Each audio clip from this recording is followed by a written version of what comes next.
నూలులో శతాబ్దాల గౌరవం, పట్టు పరంపరకు ప్రతీక, సంప్రదాయానికి శాశ్వత చిరునామా సఖీ. తదుపరి కర్కాటక రాశి. ముఖ్యంగా ఈ కర్కాటక రాశి వారికి ఈ సంవత్సరం ఎలా ఉండబోతోంది? కర్కాటక రాశి అనగానే మనకి పునర్వసు 4వ పాదం, పుష్యమి 1, 2, 3, 4 పాదాలు, ఆశ్లేష 1, 2, 3, 4 పాదాలు. ఈ నక్షత్రాల సమూహం అంతా మన కర్కాటక రాశిలోకి వస్తుంది. కర్కాటక రాశి అధిపతి చంద్రుడు అండి. సో చంద్రుడు మనస్కారకుడు, బుద్ధికారకుడు, తల్లికారకుడు. ఇందాక చెప్పుకున్నట్టు ఎందుకంటే వృషభ రాశికి చంద్రుడు ఉచ్చలో ఉన్నాడు, ఇక్కడ కర్కాటక రాశి చంద్రుడు స్వస్థానం ఉన్నాడు. సో తల్లి అంటే ప్రాణం, తల్లి మాట జవదాటకపోవడం, తల్లి యొక్క బ్లెస్సింగ్స్ పరిపూర్ణంగా ఉండడం, ఇవన్నీ కూడా ఈ కర్కాటక రాశిలోకి వస్తాయి. అలాగే రాముల వారిది కూడా పునర్వసు 4వ పాదం కర్కాటక రాశి. సో స్టాంప్ అనమాట. సో తల్లి మాట జవదాటాడు అనేది 100% రూల్. అలాగే కర్కాటక రాశి ఇబ్బంది అంటే అదే ప్రతి వాళ్ళది కూడా వాళ్ళ యొక్క ఇన్ఫ్లుయెన్స్ ఉంటుందండి. రోహిణి నక్షత్రం కృష్ణుడిది వృషభ రాశి అన్నమాట.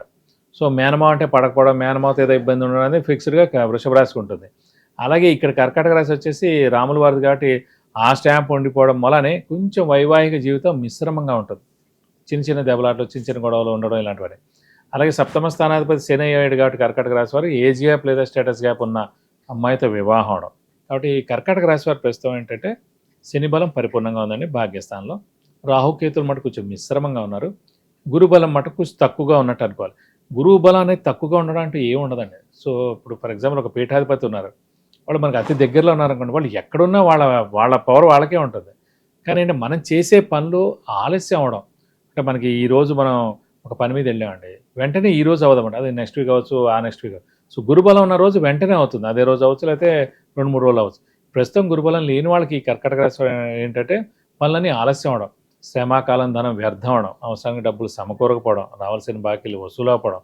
షూరిటీస్ పెట్టకండి, స్పెక్యులేషన్స్ జోలికి వెళ్ళకండి, మధ్యవర్తిత్వం అస్సలు వహించకండి. వ్యాపారస్తులు అయితే కొన్ని రోజులు జాగ్రత్తగా ఉండడం బెస్ట్, ఎందుకంటే అనవసరంగా లాస్ వచ్చేందుకు అవకాశం ఉంది. కొత్త పెట్టుబడులు పెట్టవద్దు, ఎక్స్పెన్షన్ జోలికి వెళ్ళవద్దు, డబ్బులు ఎవరికి క్రెడిట్ ఇవ్వడం కానీ మటుకు అస్సలు ఇవ్వద్దని చెప్పాలి. సో కొంచెం మిశ్రమంగా ఉందని చెప్పాలి కర్కాటక రాశి వారి. ఇక్కడ వాళ్ళు బాగా దైవధ్యానం చేయడం, సంఘంలో జరిగే పనులన్నింటిలో పాల్గొనడం, దైవ కార్యక్రమాల్లో పాల్గొంటే కనుక ఇలాంటి పనులు అంటే ఇలాంటి ఆటంకాలు అడ్లు ఏమన్నా కూడా తొలగిపోతాయని చెప్పుకోవచ్చు. కానీ వీళ్ళు గురువు ఉచ్చస్థానంలో ఆ రాశిలో ఉంటారు కాబట్టి దైవబలం దైవానుగ్రహం అంటే పరిపూర్ణంగా ఉంటుందండి. గురుబలం కొంచెం తక్కువగా ఉండొచ్చు, కానీ గురువే ఉచ్చలో ఉండి ఆ రాశిలో ఉంటాడు కాబట్టి సంవత్సరం కాలం అంతా. సో దైవబలం దైవానుగ్రహం పరిపూర్ణంగా ఉంటుంది, కొంచెం గురుబలం తక్కువగా ఉంటుంది. కాబట్టి తీర్థయాత్రలు చేస్తారు, గురువుని దర్శిస్తారు, గురువు యొక్క బ్లెస్సింగ్స్ పొందుతారు. కాబట్టి ఇలా బాగానే ఉంటుందని చెప్పుకోవచ్చు, కొంచెం మిశ్రమంగా ఉంటుందని చెప్పాలి. ఓకే. అయితే ముఖ్యంగా ఇప్పుడు ప్రతి ఒక్కరికి ఏంటంటే మార్నింగ్ ఇంటి నుంచి బయలుదేరిన తర్వాత ఇంటికి వచ్చే వరకు చాలా భయాందోళన సిచ్యువేషన్లు చూస్తున్నాం. కొన్ని రాసుల వారికి ప్రమాదాలు జరిగే అవకాశాలు ఉన్నాయని ముందుగానే చెప్తుంటారు రాసులు చెప్పేటప్పుడు, పంచాంగం చూస్తున్నప్పుడు. ప్రధానంగా ప్రమాదాల నుంచి తప్పించుకోవాలంటే ఈ రాశి వారు ఎలాంటి జాగ్రత్తలు తీసుకోవాలి? ఓకే అండి, మనకి 6 డిసెంబర్ 2026 వరకు మటుకు రాహు మనకి కర్కాటక రాశి వాళ్ళకి అష్టమ స్థానంలో ఉంటాడండి. సో సాధారణంగా రాహు యాక్సిడెంట్స్కి, ప్రమాదాలకి కారకుడు. అలాగే అష్టమ స్థానం అనేది సాధారణంగా యాక్సిడెంట్స్ కూడా కారక ప్లేస్ అండి. ప్లేస్ ఏమో అష్టమ స్థానం, కారకుడేమో రాహు అన్నమాట. వాళ్ళిద్దరు కూడా అక్కడ ఆ ప్లేస్లో ఉన్నట్టు అనమాట.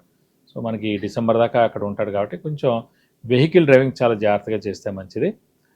మన వెహికల్ కూడా ఎవరికి ఇవ్వకపోవడం ఉత్తమం, ఎందుకంటే మన వెహికల్ ఇస్తే మన పేరు మీద ఉంది కాబట్టి అది యాక్సిడెంట్ జరిగేందుకు అవకాశం ఉంది. మన వెహికల్ ఎవరికి ఇవ్వకపోవడం, మనం వెహికల్ డ్రైవింగ్ జాగ్రత్తగా చేయడం, బాగా దూరాలు వెళ్తే మటుకు కార్లో వెళ్ళడం, ఒకవేళ మనం డ్రైవర్ని పెట్టుకుంటే మరీ మంచిదండి. సో ర్యాష్ డ్రైవింగ్ మటుకు అస్సలు చేయకుండా ఉంటే ఉత్తమం. ఓకే, పరిహారం తెలియజేస్తారు. కర్కాటక రాశి వారికి మెయిన్గా పరిహారాలు వచ్చేసి ఈ రాహు రిలేటెడే చేసుకుంటే మంచిదండి. కాబట్టి మెయిన్గా అమ్మవారిని ఎక్కువగా ఆరాధించడం, ప్రతిరోజు ఏదో ఒక అమ్మవారి అష్టోత్తరం చదువుకుంటే చాలా మంచిది. వీలైతే ప్రతి శుక్రవారం అమ్మవారి టెంపుల్కి వెళ్ళి 41 ప్రదక్షిణాలు చేయడం, అలాగే వీలైతే అమ్మవారికి అభిషేకంగా అర్చన కానీ చేస్తే కూడా చాలా మంచిది.